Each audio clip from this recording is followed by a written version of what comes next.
tegero fonne atagero fonye mosolu tegero fonne tuya beka tegero fo biye mari jelige ba ma wo basewa tengoro tegero befo tolo yele sewa kini sogo jage mosho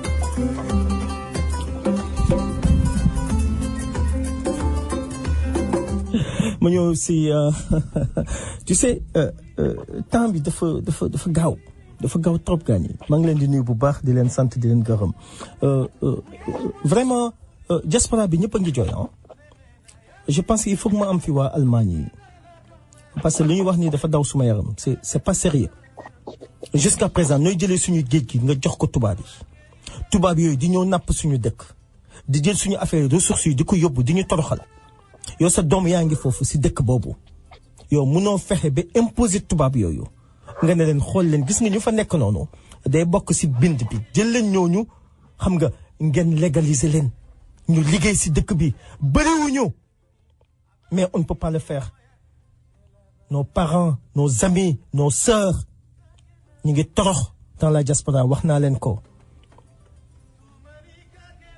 gaañi on est dans de sérieux problèmes au Sénégal gaañi on est dans de sérieux problèmes dans la diaspora gaañi Espagne mu ngi nii ñu ngi traverser situation bu difficile ak coronavirus bi mais un peu heureusement xam nga ñoom dëkk boobu am nañ tuuti social Italie la même chose aux États-Unis un peu la même chose mais imagine leen suñu réew ñooñu dëkk yooyu ñooy ñëw suñu dëkk toroxal ñu yóbbu ko seen dëkk ñuy dundal gaa yu fa nekk ñun ñu torox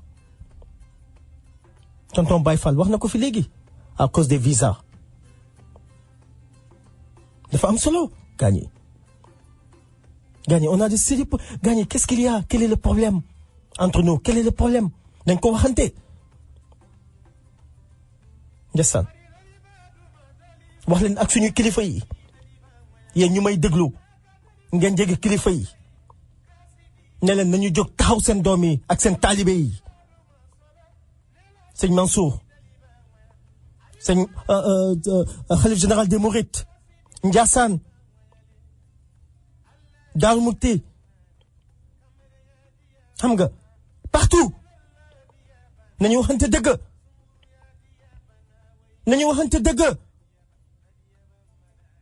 suñu ay kilifa ngeen suñu ay papa ngeen suñu ay maam ngeen mais xam leen ne ñun sonn nañu seen taalibe yi seen sët yi seen jarbaat yi seen doom yi sonn nañu si diaspora bi sonn nañu Sénégal dundatuñu jóg leen ngeen yëkkati seen baat jóg leen ngeen wax ñoo xam ne ñoo jiite Sénégal toroxal nañu seen doom yi am naa kenn si lañ bi allô rapidement maa ngi ñëw ak Baba Thiaw léegi nii je vous assure on a beaucoup de choses à vous dire et à vous expliquer allô hello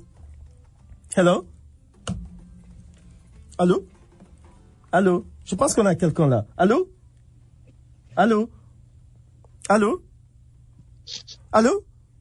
oh là là qui je l'ai pas là maintenant ok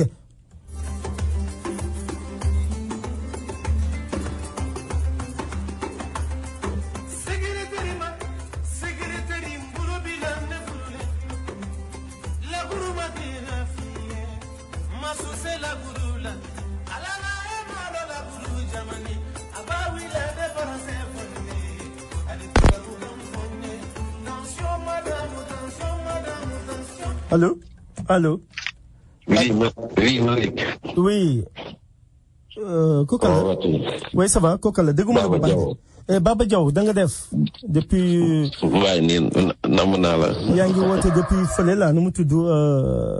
depuis Sénégal. Depuis Sénégal waaw c'est vrai na ngeen def foofu. waaye ça va ñu ngi nii sant yàlla. alhamdulilah macha allah donc yaa ngi doon suivre émission bi ah. sur Facebook. si maa ngi lay suivre waaw maa ngi lay suivre ci Facebook. waaw mais dégg nga les difficultés avec les jeunes avec le pays avec xam nga ce gouvernement qu'on vient de changer rapidement en 2-3 minutes lan moo si sa xalaat rapidement ñu dem si Baba Thiaw. waaw Malick man du ma def lu féliciter la. di la encourager. initiative parce que heure bi ku nekk xam na ne waroon nga nekk di tëdd di nelaw. dëgg la mais bëgg sa réew bëgg lu développer sa réew moo tax nga def jël sacrifice. pour ñu trouver une solution. mais Malick pour affaire xale yi. solution mun na am. mais ñun Sénégalais dañu am défaut xam nga lan mooy critiquer yuuxu. mais on ne parle jamais de solution. solution nag buñ ko bëggee def. dañuy def ndëpp national. ok mu bañ a am benn sujet tabou. yow xam nga ne man Macky Sall man c'est pas ma tasse de thé. mais la responsabilité est partagée am na ko wax. mais qui partage cette responsabilité. dañu bëgg a jël affaire bi rek teg ko ci ndodd politiciens yi. wala comment dirais-je la borom usine yeeg yooyu non. nañu ñeme. taxaw ba sunu xol. nangu. ne. les chefs religieux am nañ ci responsabilité. que muy en même temps diine yëpp muy diine chrétien di diine musulman surtout nous les musulmans am nañ ci responsable bu gën a bu partagé par rapport à nos chefs à nos guides religieux bu mbir buñ ko bëggee def solution sa réew bu nangu ne suñu waxee lu xam ne jëm ni sama tarixa ma mer bu tarixa jaamur luñ ca wax ma noppi non on a des parts de responsabilité ci tarixa yëpp ci état bi ak ci parents yi parce que Malick problème mu booy problème mu liggéey la te ñëpp d'accord nañ ne Sénégal agriculture moo ko mën a doxal mais au moment que des centaines des milliers de jeunes sont prêts pour dem liggéeyal benn nit parce que seen sëriñ la ñu liggéeyal ko gratuitement ay toolu milliards et ces mêmes jeunes là aussi demain il va se retourner demander à l'État de lui donner du travail. Mais il faut qu'on change les mentalités. bépp maarabu boo xam ne bii da nga war a devenir social say tool da nga ko war a transformer des champs sociaux. c'est-à-dire que yow boo fa liggéeyee. ñu liggéey fa valeur 10 milliards. au moins war na am 2 milliards yoo xam ne dafay dem ci salaire. parce que dañu waxante dëgg. mais Baba maa ngi lay bay su ma invité ngi si line bi dinañu ñëw si waxtaan bi lu nga wax ni am na solo. dommage c'est dommage on va essayer d'exploiter ça inchallah ok. avec plaisir parce que. waaw ni mu wax Cambérène waxante dëgg. oui dëgg la. mun nañu waxante dëgg Malick. dëgg la gis nga dëgg bu jotee nañ ko wax. dëgg la États-Unis googu. oui.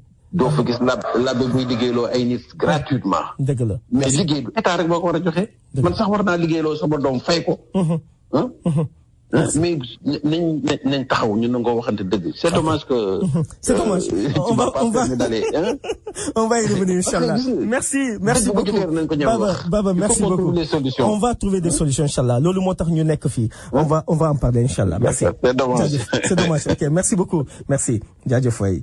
ok dëgg ok voilà nañ déglu rapidement publicité bi balaa ñuy.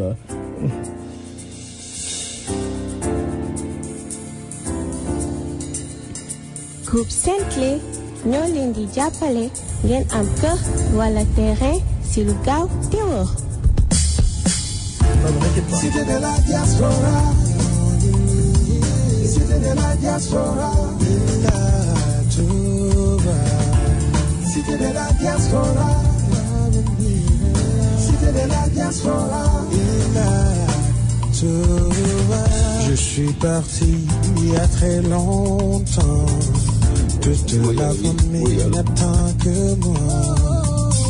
Jot na maam fi dëkkuwaay wala suuf si anam gu leer te jaar si loxo yu wóor. Avec Senclé lépp banque nga sa xel dal lépp loo ñu yombal. noo ko bëggee noonu lay demee.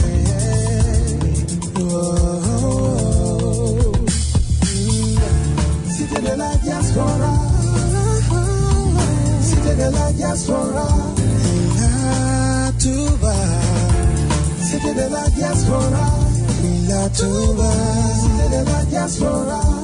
Ila Touba, c'était de la diaspora. Voilà, cité de la diaspora Ila Touba bu leen ko déggee Senclé Group yegsi na Baba Thiaw di ko nuyu di ko sant c'est le directeur de Senclé Group en association avec la Voix des immigrés bëgg ngeen kër bu rafet kër yu taar ba ngeen location yoo xam ne ay local yoo xam ne wax dëgg yàlla sur autoroute bi Ila Touba c'est à 20 minutes de Mbour à 50 minutes de Touba très rapidement 15 minutes de l'aéroport 225 mètres carrés moins cher ok gagné amul fenn fu ngeen mën a dem actuellement ngeen am lu gën a placé boobu amul futur Almadies futur lieu boo xam ne lépp loo bëgg a am yéen diaspora bi yéen nekk yaa leen fay dëkk c'est du jamais vu amul fenn diaspora bi kese ñoo fay dëkk on va vivre aisé on va vivre protégé xam nga dina am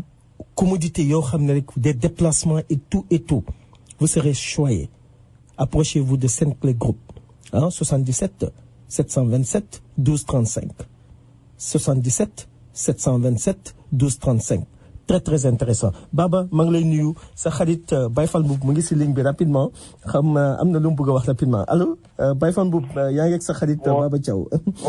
waaw jërëjëf Malick maa ngi nuyu sama xarit Baba Thiaw. koy ñaanal yàlla guddal fanam wéral cëram. amiin te yàlla yàggal diggante bi. amiin Baba ku baax la. Malick da ngaa tudd cité de la diaspora rek. waaw sama xel te ci président Wade. ndeysaan.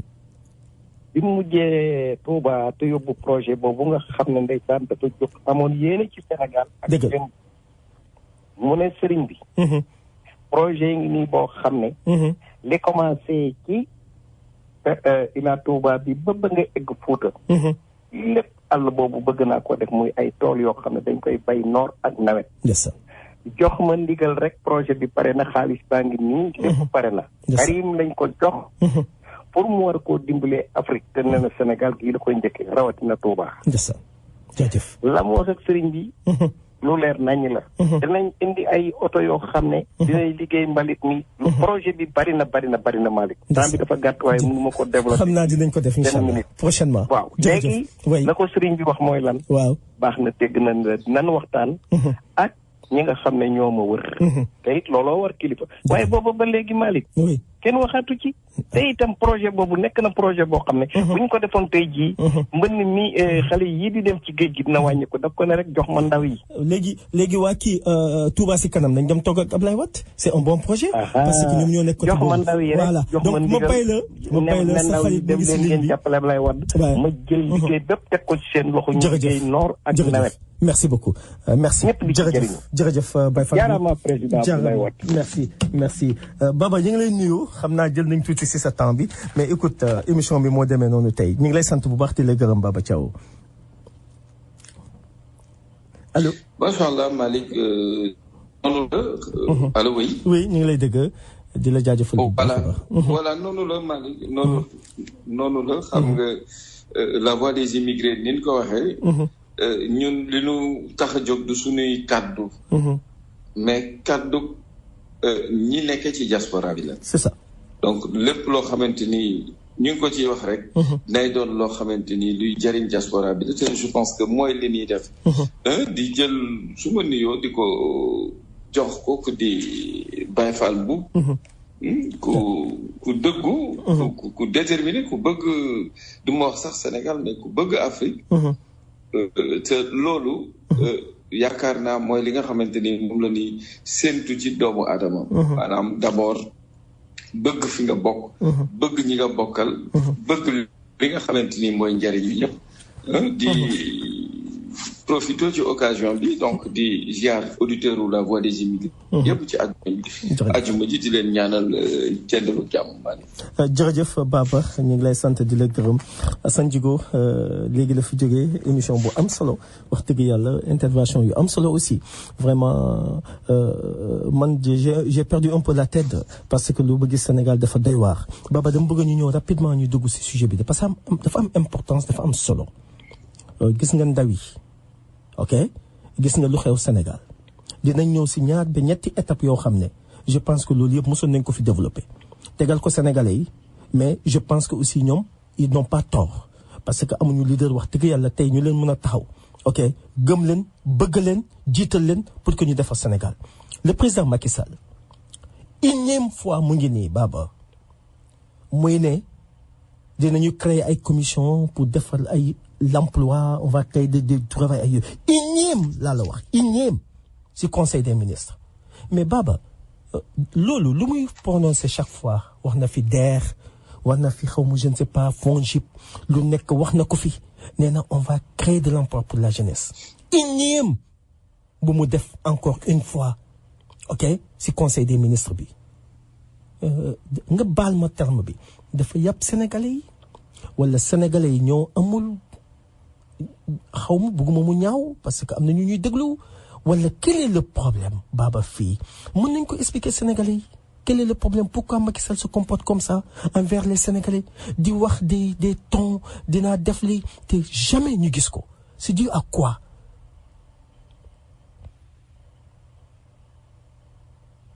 waaw Malick je pense que man fi may njëkk a commencer rek mooy depuis que Sénégal am indépendance ba léegi oui dafa am loo xamante ni dañ ko raté li ñu raté mooy lan mooy programme boo xamante ni dañ koy def oui pour jàppale ndaw ñi ok programme boobu nag mi ngi commencé ci façon njàngale mi nga xamante ni ñun fii ci Sénégal Afrique sax lay wax ñu ngi koy jàng parce que jàng bi ñuy jàng souvent dadul adapté ak suñu réalité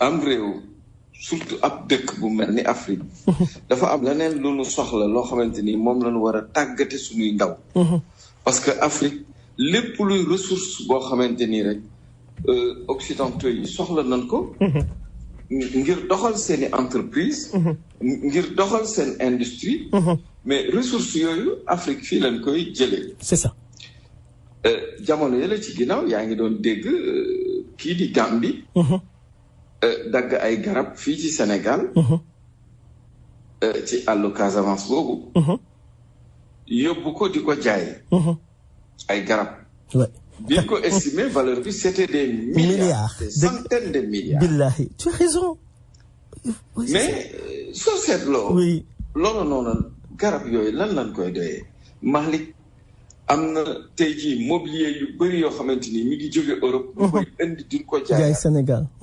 te garab yooyu ñun lañ koy jëlee c'est pas vrai c'est pas possible ouais am na keroog maa ngi koy wax am na loo xamante ni ñu ngi koy wax broussin dafa cher lool mobilier de luxe la moom la ñuy def ci yenn voiture de luxe yi moom ngay gis ci yenn bateau yi ngay gis croisières yi et cetera bois la boo xamante ni bois de luxe la alors nga gis ni kon ressources yi nga xamante ni moom la àdduna bi soxla Afrique la ne mais pourquoi ñun duñu jéem a xool nu ñu tàggate sunu ndaw yi pour que loolu noonu ñu adapté leen ci njàng moo xamante ni daf leen di permettre ñu mun a liggéey loolu ñu mun a am benn autonomie benn indépendance mais xam nga déjà su fekkee ni li lay jàngal adapté wul ak sa réalité mais problème day am parce que boo seetloo li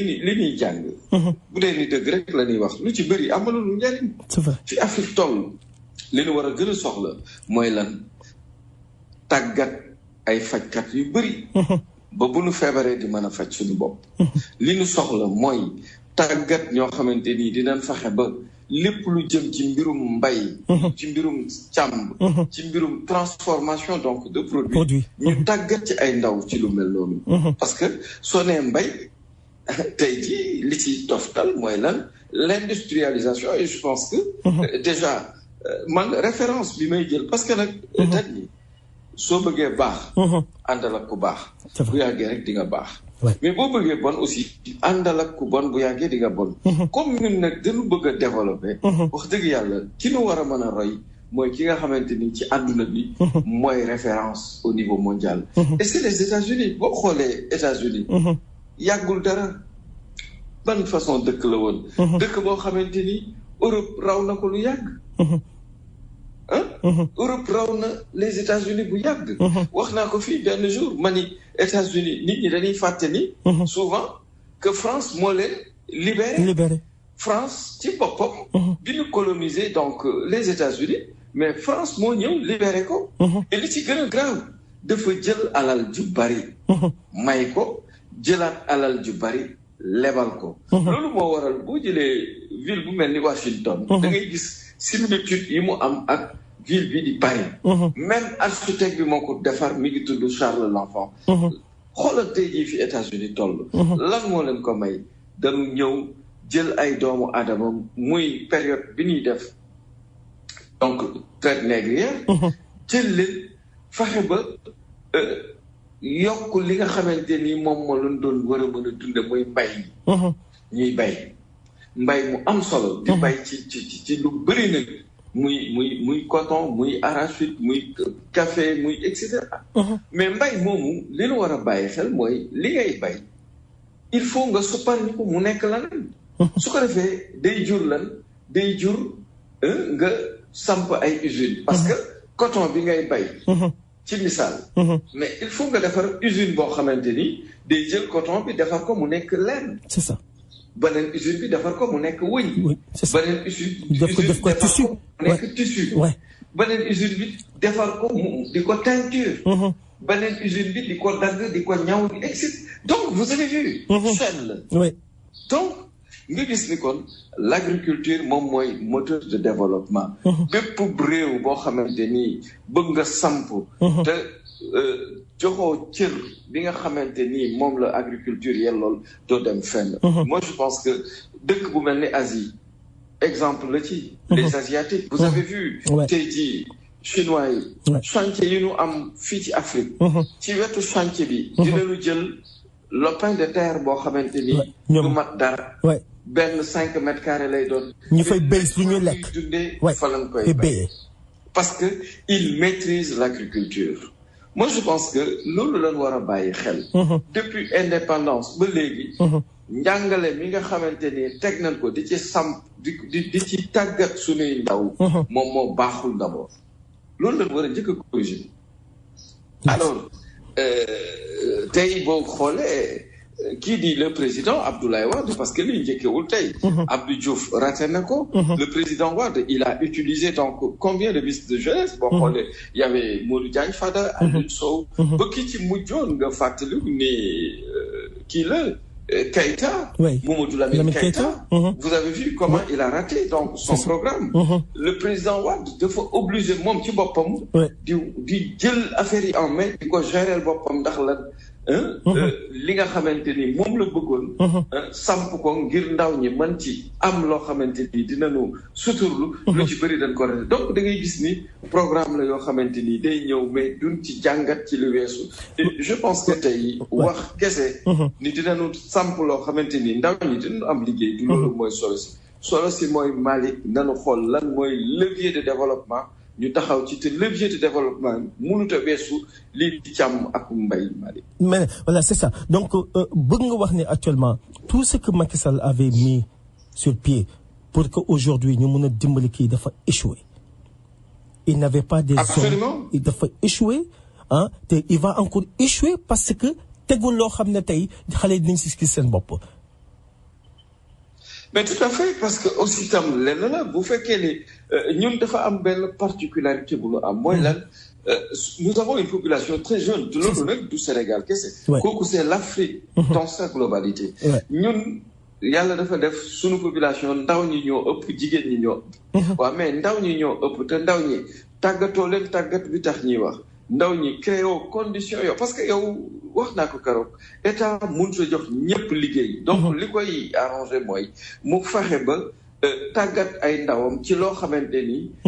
métier la yoo xamante ni dinañu am liberté créer seen bopp seen i fi bopp. te tey Malick imaginel nga tàggat fii da ngay gis. ñoo xamante ni. ñi ngi leen di former am na benn école bu nekk fii Thiès. fi la ñuy former ñi nga xamante ni ci mbirum agronomie maanaam mbirum mbay ak yooyu ci la ñuy yëngatu. mais da ngay gis ni des na parce que tey nawet jot ñetti weer yi muy taw. ñu bàyyi ko buñ ci paree jeex na mais je vous dis que du loolu mooy développer am réew. suñu defoon li ci war.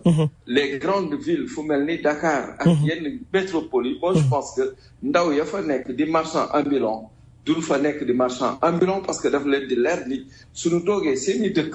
li wóor mooy dinañ fa mbay moo xamante ni lan cay am buñ fa jógee. di dootuñu soxlaal dara état je pense que suñu defoon lu mel noonu tey jii du ñu am une jeunesse boo xamante ni désœuvrée mais également ñoo xamante ni dañu jaaxle xamatuñu lu ñuy def. xamatuñu lu ñuy def. lii moo waral tey jii phénomène bi nga xamante ni jotoon na fi am nit ñi gis ni tey dafa gën a yokku. tey il suffit que nga dem ci plage yi mais tu te dis mais lii lan la lii. tu vois des centaines et des centaines de jeunes. Malick lan la ñuy def entraîner pour wut doole. fan la ñu jëm boo waxee dañ naan la xëy na dinañ ko amee ci làmb ji. mais ku entraîner am dooleem te ñëpp xam nañ ni l'élite donc de la lutte sénégalaise ñi nekk ci làmb ji di bëri soo ci jëlee fukki nit yi ciy tedd mais ñi ci des ñëpp dañ ciy taxale amuñu ci dara. du am sax combat. après agression et ça c'est un danger. c'est absolument franchement c'est très dangereux. moi je pense que li nu war a def. mooy nanu accepter la réalité. c'est pas pour rien que yàlla jox ñu suuf di taw. di génnee gàncax pour wan nu exemple que ni tey suñu bëggee.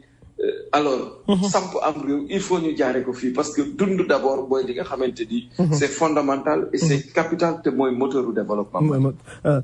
très bien dit Baba dafa am loo xam ne dinañ si ñëw waxoon nañ ko dama bëgg yow ak auditeurs yi ñu déglu exactement fii lan lañ fi waxoon ak lu actuellement lu am ni dañ ko déglu.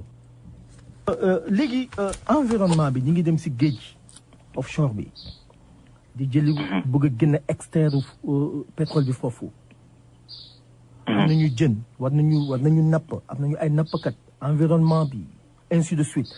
tu penses que ñu bëgg a woote mën nañu woote après dinañ leen jël quoi incha allah si 15 dernières minutes yi mën ngeen woote. Baba environnement bi est-ce que ñun toog nañ sax balaa dil yi yëpp di am ñu informer sénégalais yi ñu xalaat ci ak sénégalais toog ak ñoo xam ne ñuy xalaat environnement. ñu dem par exemple Saint-Louis fu ñu ko naree defee Kayar ainsi de suite ñu toog ak waa dëkk yooyu xalaat environnement bi naka lañ si war a liggéeyee naka lañ war a defee ñu fa dëkk ak ñu fa nekk bu ñu torox bu ñu sonn si affaire environnement bi lan nga ñuy ñëwal si affaire environnement bi sérieusement parce que pétrole bi ñëpp ñu ngi wax pétrole bi mais est-ce que xalaat nañu environnement bi Baba.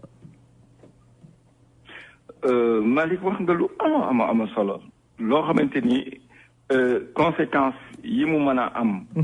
su fekkee ni defuñu li ci war sax mënoo ko comprendre waaw les lois de protection de l'environnement moom yaakaar naa ni lu ñu war a xoolaat la il faut le renforcement donc des procédures donc de sécurité parce que pétrole dafa am lu ci am dafay contenir soude muy loo xamante ni benn nun koy waxee xëy na les chimistes dinañ xam li may wax day am souvent benn taux de sulfure donc d'hydrogène. waaw sulfure d'hydrogène di benn gaz boo xamante ni. gaz la bu toxique mais aussi. gaz la boo xam fu mu fekk weñ ñi le fer daf koy ronger daf koy lekk. tu vois ba ci sax tuyaux yi ñuy acheminer pétrole bi muy les pipelines sax. war nañu xool qualité beeg yu demee noonu. parce que comme ni ma ko waxee yooyu dafa di loo xamante ni tey mën na dérégler wala mu menacer sunu écosystème maanaam li nga xamante ni moo nekk ci biir géej gi yenn jën yeeg et cetera wala yenn crustacés yi nekk ci jën yi nga xamante ni géej gi nga xamante ni ñun dañ ko war a consommer lenn ni c'est pour la consommation locale lenn li dañ ko war a génn di ko jaay. donc tey jii war nañu xool ci côté boobu aussi ci mbirum écosystème beneen bi di l'économie maritime maanaam tey sunu napp gi est-ce que tey jii li nga xamante ni moom la ñu nar a def. ci géej gi. est-ce que naru la indi conséquence maanaam polluer ndox mi ba mu rey yenn kii yoo xamante ni ñi ngi doon dund ci biir. Baba ak auditeurs yi. lii y a de cela peut-être moins d'un an bu ñu leen waxee ni sénégalais yi ak ce gouvernement là pas les sénégalais le gouvernement ak lépp lu ñu def ci affaire pétrole bi ak essayage yu ñu def ci pétrole bi ak bateau yi ñëw fii ci géej gi di jéem a essayer di def lu ñuy def jiitaluñu environnement bi amuñu contrôle amuñu des experts sénégalais yoo xam ne tey mën nañu dem di contrôler lu gars yi di def ci géej gi Baba tey gis nga ni sénégalais yi ak pêcheurs yi tey lu leen dal ci géej gi ñun alerté na woon nañ gars yi que gars yi nañu moytu mën nañu toog benn instant boo xam ne boo moytul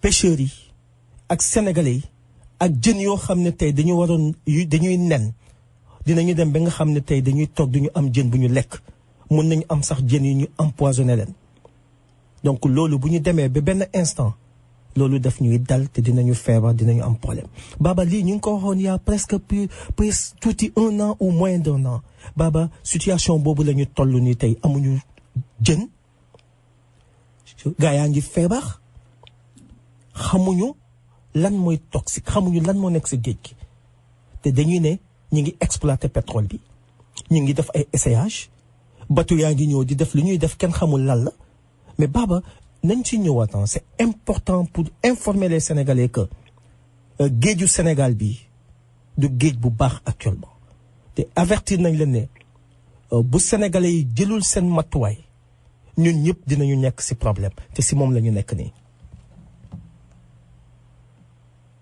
waaw Malick vous m'excusez wax nga lu am solo et je pense que déjà commencement bi rek émission boobu effectivement dañ ko defee léegi su matul at aussi jege na ko te boo xoolee allo. wala maa ngi lay dégg. voilà te boo xoolee allo. maa ngi lay dégg Baba yaa ngi ci ligne bi allo. defe naa ci yow la wala allez-y maa ngi lay dégg. ok. voilà maa ngi lay dégg. alors donc je dirais que déjà su fekkee ni yàlla def na tey li nga xamante ni moom la ñuy dund yow déjà boo fàttalikoo. waaw. allo. waaw maa ngi lay dégg Baba vas-y. maa ngi lay dégg da nga am problème communication wala. waaw c'est bon. allez-y. allo. maa ngi lay dégg Baba. voilà. voilà donc je disais que xam nga déjà commencement bi yow li nga wax dafa leer da nga ni ñi ngi jublu ci mbirum pétrole te bàyyiwuñu xel ci mbirum environnement. moi je pense que d'abord loolu mooy li nga xamante ni c'est primordial parce que pétrole bi ni nga ko waxee woon. naam baax na. naam am na solo. mais aussi dañu war a bàyyi xel que ni. ressource la boo xam day jeex. te géej gi du jeex. donc warut a mën a yàq tey li nga xamante ni moom mooy suñu ëllëg. maanaam topp mbirum exploiter pétrole au point que ñu polluer suñu géej polluer suñu ndox mu doon lorange ci ñun. te loolu yàgg dafay jeex. te li nga xamante ni mooy géej gi daf fi war a sax nekk fi. ay génération di ci dund. moi je pense que loolu lu jaroon a ba xel la te wax dëgg yàlla comme ni nga ko waxee yàlla def na ñun teel nañu alerté depuis ca commencement ba. alors li nga xamante ni moo taftal parce que benn extrait la li nga génne noonu. mais boo fàttali ko waxoon nañ ci sax ñu ni. li nga xamante ni moom la ñuy tiit mooy ndox moomu bis bu demee ba polluer géej gi. waaw du moins ces produits du moins. bis bu demoon tey ba polluer suñu géej. jafe-jafe yi mooy tey ji mën na rey lu bëri ci biir géej gi. mais aussi waxoon na ni mën nañ dem ba taw yi nga xamante ni day am sax ci fii ci Sénégal dañuy am ce qu'on appelle des pluies acides. tàmm la gis jigéen ñi bu ñuy fóot dañ naan la man damay préféré ma jël lii di ndox. parce que ndoxu taw bi. waaw moom moo gën a gaaw a xëpp moom moo et cetera. oui du lenn lu dul ndoxu taw dafa am acide. naturellement ndoxu taw yëpp am acide. c'est ça mais nag taux d'acidité boobu. su fekkee ni ndox mi nga xamante ni mooy jóge ci suuf di dem kaw asamaan di wàccaat. jox ñu taw. yàlla dafa def ba muy dem dafa amaale benn acide bu tax ñu wax mais mën nañu indi di jafe-jafe. mooy tey jii li nga xamante ni moom la ñu nemmi ko muy ndox moo xamante ni am na contact ak ay doomu aadama yu commencé yàq ci seen der. muy feebar boo xamante ni kenn mënu la expliquer lan la. mais je pense que tey loolu nga xamante ni waxoon nañ ko. su fekkoon ni état Sénégal defoon na liggéey ba ca war. kon tey du ñu toll ci situation bii. tey li ñu gis mooy ñooñu nga xamante ni am nañ ci jafe-jafe. mais tey kenn mënu la wax dégâts yi fan na toll. c'est ça kenn mënu parce que li mu pollué ci ndox mi kenn mënut a xam l'étendue. exactement fan la ba fan. te zone boobu nga xamante ni ba xam nit ñi la mën a def nii. mais jën yi ci biir. ak leneen ak leneen. gàncax gi ni dund ñoom ci biir. et cetera. c'est ça imaginez. loolu lépp doon loo xamante ni tey jafe-jafe la yoo xamante ni conséquences yi xëy na ma nga ci suñu kanam. c'est ça parce que tey war na lu wax. exactement. waxuma sax feebar bi mais la mu nar a jur ëllëg. mën nañu toog. ñaata weer ñaata at yoo xamante ni zone boobu yëpp. jën na ko fa mën a dund. parce que ndox mi yàqu na. yàqu na complètement am na ku nekk si laaj bi. gis ni kon su fekkoon ne en amont. état Sénégal. jëloon na matuwaay yi war. ci mbirum environnement maritime. tey lii duñ ko dund te di fàttali ni. Europe am na fa réew yoo xamante ni am nañu bateau yoo xamante ni dañuy yore des produits toxiques. duñ ko sotti ci seen i géej duñ ko sotti ci seen i waar li ñuy def mooy daw ak moom ba dëkk yu mel ni suñu dëkk yi nga xamante ni dañoo sàggan. ñu tuur ko fa. alors duñu xool ñu ñëw tuural ñu ko dem seen yoon. merci des fois sax da nga ciy gis état yoo xamante ni. dañuy accepter ñu jox leen xaalis ñu def ko ci seen caisse. ñu déverser leen loolu nga xamante ni c'est des produits toxiques. Baba man c'est que il y a des états qui le font. mais également il faut reconnaître que am na ci bateau yoo xamante ni. dañ koy def te kenn du yëg tuur ci suñuy wax loo xamante ni. mën nañ jurul musiba te lépp nag li ko waral mooy ñàkk programme boo xamante ni teg nañ ko pour saytu li nga xamante ni moom mooy suñu recherche maritime. c'est ça one second am na ku nekk si line bi ma jël ko allo sëñ bi. waaw xam nga li ma doon wax rek. mooy que ni. waaw dafa laajoon. ñu inspiré wu tuuti ci. ba ñu informé woon dégg nga ci affaire dégg nga l'histoire de Elf ak dégg nga le Congo. waay di yokk daaneel parce que. wax nañ ko fi ak ci problème ak dégg nga. def nañ ko fi émission. mosul respecté. l'Afrique et rawatina dégg nga ni muy exploité dégg nga les zones pétrolifères. c'est ça parce que gis nga France xam na li terre ci réew amuñu dërëm amuñu dara ci pétrole.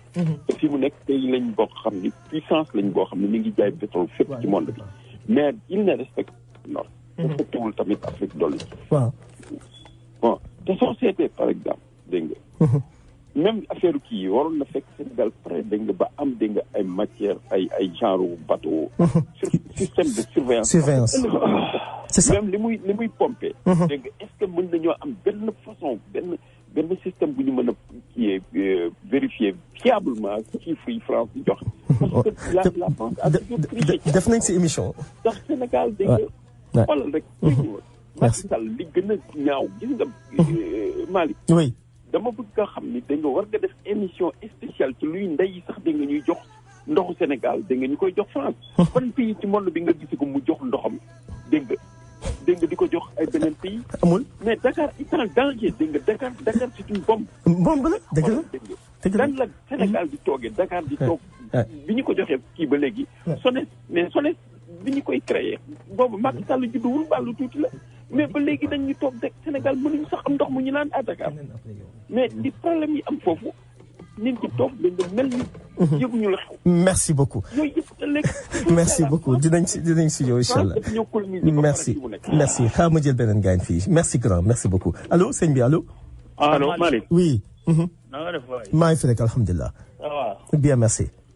waaw xam nga ñun Sénégal dañoo am problème suñu problème mooy maanaam géej gi ci boppam lañ boolewut ci Sénégal. ok. te gis nga géej gi sécuriser ko moo gën sécuriser palais bi. gis nga géej gi dañoo war a xam ne. ni Caaroy mel. Pikine mel ni Yaraax mel ni. géej gi noonu la mel. gis nga géej gi bu fekkente ne bii maanaam demal nga dugg Iran ci géeju Iran wala États-Unis. dañ lay bombardé. 1 inch boo ko duggee ci géej. ñu door la bal waaw 1 inch. waaw dëgg la yaa ngi dégg mais Mauritanie bii moom lay def Mauritanie mais Mauritanie bii lay xool xam nañ seen géej fan la yem. dëgg la. ñun dong suñu géej ngay ñëw. dëgg la ba mu neex la ngay napp ay jën ak yëf di sànni ay poisson ci biir muy lay nuyu. merci beaucoup. demal nga dugg biir Iran. dëgg la dugg ci géeju Iran. du Iran kese Mauritanie bii Mauritanie. États-Unis boo duggee ci trottoiram. oui. 1 seconde ñu daaneel. mais Mauritanie sénégalais yi. aritel lañ lay wax. merci carrément di la ko làkk àll. jërëjëf merci sa tànk gannaaw bu mu merci beaucoup jërëjëf. Baba ma jël keneen aussi balaa ma kii allo sëñ bi. waaw Malick. oui. Salut l'Afrique xam nga Malick da nga laaj ba tàyyi ne Macky Sall lan moo tax mu lajjal ma ndax mu lajj. waaw Macky Sall avant muy jël pouvoir bi xamoon na li ñu war a am ci pétrole ak gaz yëpp. donc dafa misé woon ci loolu. waaw booleeg li nga xam ne aussi comme ni ma koy waxee toujours rek. waaw. internationalement li ñuy recevoir ci ay dons yoo xam ne dafa war a dugg ci dëkk bi ak politique de l'immigration xaalis bi war a dugg tout ça là. waaw ci loolu la doon mise nag pour mën a def li mu bëgg a def yu ci bëri yoo xam ne par exemple doon na war a mën a concurrence sax Abdoulaye Wade wala quoi que soit ak mbuxum ak nag ci biir. ba pare nag def famille Faye Sallam boobu ci biir. waaw kon bu la ci kenn nax yooyu rek moo doon objectif am. mais yàlla nag comme kenn mënu koo nax. mais ñun doomu aadama yi ci sama bopp am na ñu mën a dóor tuur lëndëm. c'est ça yàlla nag am na pour mu la mën a pincer yow tamit boo nekkee président ba pare taxaw pour bugg a njublaan. dinaa la wax benn affaire aussi. waaw li ñuy wax les hommes qu'il faut à la place qu'il faut gis nga Aïdara El Ali. waaw ministre écologie boobu ngay gis fi mu nekk nii. waaw actuellement problème bi ñu am ci affaire géej gi ngay wax ni ak jën yi xale yi poisson yi fa am ak affaire dema noonu. waaw quand j'étais jeune officier j'étais le premier commandant de son navire dafa amoon benn bateau de pêche. man c'est mon ami c'est un très grand ami à moi. j'étais le commandant de son bateau. oui. léegi moom ci jëmmi boppam fi mu ne bi li ñu def nii. maa ngi dégg la fois passée le ministre là actuellement muy wax que ni. dépensé nañu 400 millions pour réfectionner benn bateau boo xam ne dafa paanoon. depuis 2017. mais loolu ak accord de pêche yi ñu signé ak Europe ak affaire yi noonu waroon nañu nekk un pays boo xam ni dépassé nañu fu ñuy dépensé ay 400 millions ci bateau boo xam ne dafa paanoon depuis 2017 mooy li ñu bëgg a def ay nu mu tuddati ci raayu Thiès beeg yooyu. train yooyu nga xam ne dañ ko war a dugal musée. kontaan naa ci ki nga xam ne mooy la canadienne là. comment elle s'appelle encore le président de la francophonie. moom mi ne lépp lu bees la ñuy indi. bu ñu seetaanoon gouvernement bi fi mu nekk train ya nekk foofu ak seen gaar yu màgget yooyu la ñuy jéem a réfectionné tegaat ko ci raay bi nag accident yi du jeex mais heureusement que l'ancien ministre de le président de la francophonie là moom wax na que ni yu bees la ñuy indil yooyu lañ war di jéngu xam ne suñu dëkk yi dañoo nekk en voie de développement pauvreté waratu fee am chômage waratu fee am boo nekkee en voie de développement li nga soxla da nga koy defar sa waa dëkk di ko defar say doom am ci lu ñuy liggéey am ci lu ñuy jàpp loolu la ñuy wax d'être en voie de développement yeneen dëkk yëpp looloo ko build ñun bu ñu defar loolu di jéegaane te duñu defar sax puso du yomb asalaamaaleykum waaleykum salaam allo Baba ne quitte pas ma jël keneen encore allo asalaamaaleykum waaleykum salaam Malick ñu ngi lay nuyu waaw ñu ngi lay jox sama ci waay vraiment ñu ngi kontaan ci Baba trop quoi franchement parler quoi mu bàyyi temps loolu di ñu wax loo xamante ni lii nit ñi war nañ ci bàyyi xel gis nga géej man mi dem Alaska de xaw ma keneen de boo weddee laaj ma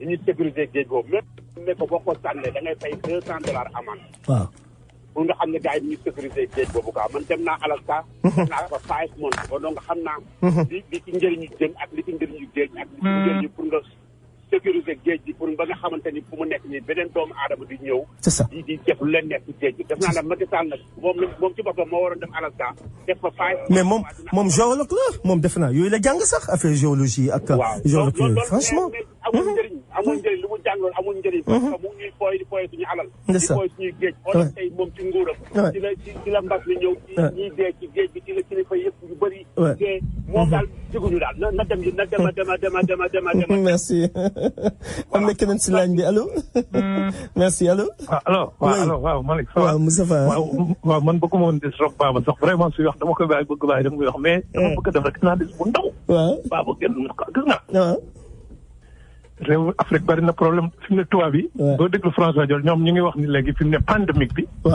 pauvreté bi nar a am Afrique 2021 ñoom Afrique rek man leen waaw lu tax waxu leen ci Asie wala ngeen wax mais nee naan Afrique daal problème yi fa nar a am man leen te yéen pandémique bi seen dëkk la commencé ñu naan pauvreté bi nar a am ni coow tiital nit ñi pauvreté mais li ma gën a jaaxal mooy feebar bi am caaro yi defe naa ni xam nga am na fi mu ne ay toxiques yu bari ay mbalit ay tonnes ay 7000 tonnes de décès yu ne indi Sénégal benn milliardaire chinois moom mu am société bi am société bu ne foofu Dakar Baba dina la ko ñu indi kii yooyu te yooyu yooyu dafa kii fi mu ne Chine da koo bañ dëkk yu bari bañ ko. Sénégal maa ngi ko bàyyi mu fay dugal ay 7000 tonnes ay 8000 tonnes déchets. te yooyu dafay am léeg-léeg day ci am yuy peer duggaat ci dëkk bi gis nga boo yi feebar li ma jàpp toxi boobu moo lañ jàpp. boo yi caaro yooyu. tu penses. d'accord oui. tonne. ok Chine da koo bañ. Amérique da koy moom nangootul yooyu da koy génne di ko yóbbu ci dëkk yu pauvre yi la ko daan yóbbu ay Asie yooyu. léegi ñoom ñëpp dañ bañ. Sénégal nag accepté na ko ay tonnes fay dugg. ok merci Baba. Franchement, mal gouvernance bi, on ne peut pas protéger notre océan, n'est-ce pas? Doy na waar Baba pétrole bi war nañ Alf xam nga def nañ émission ci Alf fii man ak yow xam nga. tout à fait. teg ko carrément expliquer Sénégalais yi naka la Alf ak Belgique n'est-ce pas ak Congo RDC Zaïre nañ lañ lay exploiter xam nga.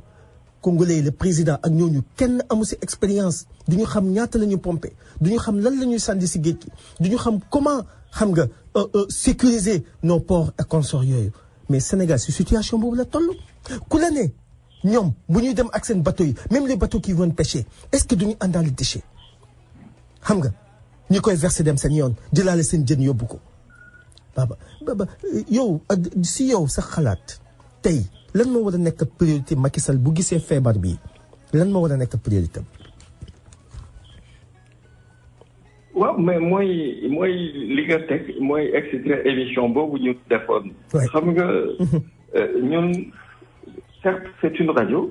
mais également on fait de la c'est ça on fait de la communication parce que lenn nekk notre premier rôle d'abord c'est d'informer. On informe mais dafa am moment boo xamante ne aussi da nga war a taxaw tu fais de la communication. loolu ñu doon def. waaw c'est de la communication. c'est ça te ñoom dañ ci war a profité. bu amee ay failles ñu ne attends lii kat ñun bàyyiwuñu ko woon xel nan ci taxaw wala. jëluñu ko woon au sérieux nan ci taxaw parce que tey ñàkk taxaw ci lu mel noonu. ñàkk ko jox gëdd ba mu laaj. moo ñu jural li ñuy dund. alors tey moi je pense que. environnement. maritime du lu ñu caaxaane. parce que loo xamante ni li ci nekk ci trésor li ci nekk ci alal. tey imaginer Malick loolu ma expliqué sànq maanaam. ndox mi nga xamante ni yëpp pollué na. kenn mënu la wax fan la commencé ak fan la yem. te ñun amuñu expertise bi. mais absolument te tey jii mënuñu sax tey jii fu mel noonu ñun ñu am ci une bonne lecture. parce que malheureusement. tey pour ñu def ko sax dañuy obligé dem jëli ay nasaraan. est-ce que dinañu am ñoom dinañu wax li nga xamante ni dëgg mooy li am. da ngay gis ni allo. waaw ne quitte pas. waaw. allo Malick. waaw. gis nga ginaar yi. waaw vas-y. en 2005 bi ko paa bi arrêté. boobal la lan si. Sénégal 2005 ginaar yi. waaw ginaar yi waaw. importation ginaar yi di dugg Sénégal. waaw. ñëpp dañu ko arrêté 2005 képp kuy mos léegi di ci business ginaar yaa ngi ciy dund léegi. ah bon. parce que ginaar duggatul Sénégal ginaar yi ñuy defar Sénégal la ñuy jaay Sénégal. waaw. bu njëkk ay cuisse kii la ñu doon indi. waaw. wala poulailler léegi ni mu doxee. waaw léegi lan nga bëgg a wax si loolu lan nga bëgg a wax. non dama la bëgg a wax ni maanaam jën yi fi ñu ko arrêté woon. waaw. may kii bi ñu defal leen ci de production xool Mauritanie. mais Mauritanie dañu am jën parce que ñoom dañuy protéger seen géej dañuy protéger seen géej gi ñoom dañuy protéger seen géej gi. ñoom dañoo protéger seen géej. Guinée Bissau gi daf ko protéger. dëgg la. mais ñun protéger woon dara. waaw. ñun dañoo bàyyi rek ne européens yi fab leen. waaw di ñëw di def leen ñuy jox baax na. mais mosuloo dëgg ni européen dem nañu Guinée Bissau wala ñu ngi Mauritanie non amul. Sénégalais yi ñoo fay dem di natt ñu leen di jàpp. exactly européen dafa dugg. mais dafa dugg. parce que amuñu benn même bu dee dañ fay dugg aussi comptable leer nañ la xaalis bu bëri. après bi ko paa bi kaas fii bi ko Abdoulaye di kaas fii. oui dañ jël fi ñoom ñi yóbbu nit ñi Bruxelles ñuy manifester. waaw mais ñoom ñoo ko doon yàq. dëgg la complot baa ngi nii tey nag moo feeñ. merci. jërëjëf ñoo wax ci Idriss rek may complot baa ngi nii ànd ko ki Sénégalais. merci c'est la même chose ñoo fi jëlee PDS mu ngi noonu. jërëjëf merci ma jël kii allo rapidement allo sëñ bi.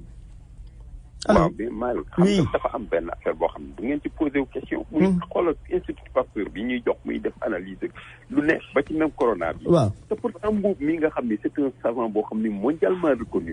moom d'ailleurs sax moo trouvé benn suusu sida bi ñu doon wax. waaw dégg nga mi ngi am laboratoire bu efficace bu am. boo xam ni d'ailleurs li mu doon mën a analyser sax par jour moo ëpp dégg nga lii institut Pasteur waroon mën def te mi ngi ci jam caajo bi mais ba léegi daanaka duñu ko jox liggéey. même ci affaire yi mu ñëwee dégg nga dañoo jël affaire yi joxaat ko Pasteur. merci xam nga y a des choses yoo xam ne kenn du ko wax. yoo xam ne kenn mënu koo xalaat liy ndey. Macky Sall dafa mel ni président Sénégal. mais dafa contre Sénégalais yi bañ Sénégalais yi. merci moom daal na doon rek madine extérieur moom. merci madine extérieur daal la fonk. doy na wax en tout Baba gis nga loolu de xam nga des experts sénégalais xam nga vraiment mat ko mën ko def xoolal Seydi ak ñooñu tey c'est quoi c'est les Français. professeur Mboup il parle de professeur Mboup. effectivement professeur Mboup xam nga Baba avec tout ça avec tous les problèmes qu'on a actuellement nii feebar bi. ñaata milliers de jeunes ñoo dee si géej gi.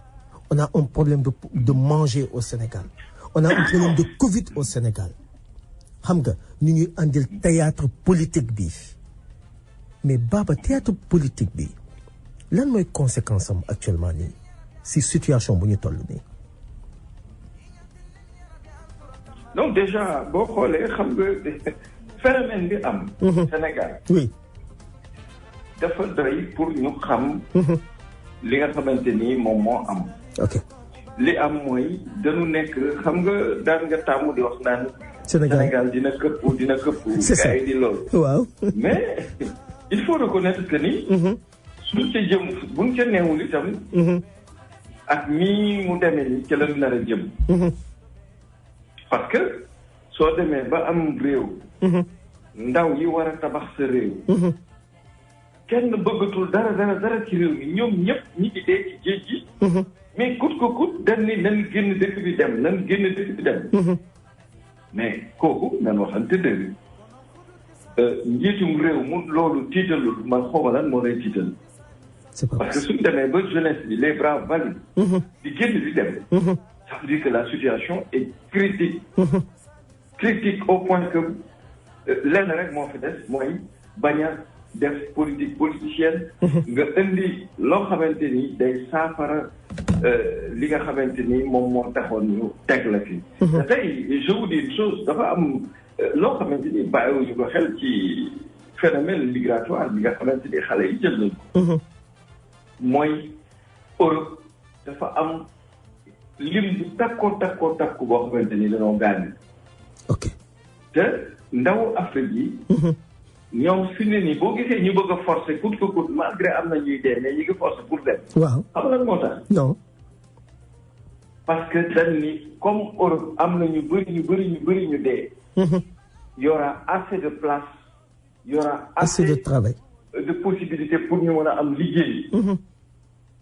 léegi suñu profité nag dem ci période bii. malgré y a des risques suñu demee ba épidémie du moins pandémie bi. jeex. corona amatul. adduna bi ubbeeku ñoom dinañ mën a am liggéey. lii moom mooy phénomène bi tax ndaw yi malgré li ñuy dee nga gis ñuy force di dem parce que coûte que coûte dañu bëgg bis bu naan corona jeex na mu fekk leen borom. mais Baba tu sais Mor tam ak Baye Diouf dinañu jéem a andi ñooñu semaine prochaine ok.